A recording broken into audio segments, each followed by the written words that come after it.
Dear viewers, today we will discuss very important topic, roles of government in economics.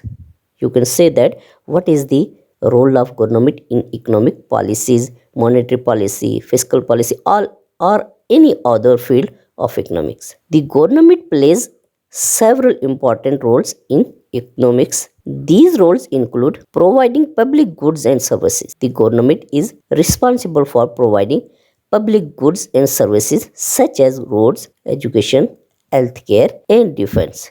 These goods and services are necessary for the functioning of a society but may not be provided by the private sector. Regulating markets. The government regulates markets to ensure that they are fair, efficient, and competitive. This includes enforcing antitrust laws, setting minimum wage and working condition standards, and protecting consumers from fraud and deceptive business practices. Managing the money supply. In order to handle inflation, unemployment, and economic growth, the government controls the money supply through its monetary policy.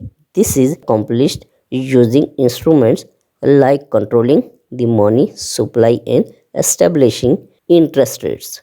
Redistributing wealth and income. The government can redistribute wealth and income through social welfare programs and taxes to guarantee a more equitable distribution of wealth and to combat poverty. This is done stabilizing the economy in order to react to economic shocks like recessions or inflation. The government uses monetary and fiscal policy which helps to stabilize the economy. Overall, the government's role in economics is to create an environment that is conducive to economic growth and development while ensuring that the benefits of the growth are shared fairly among all members of society.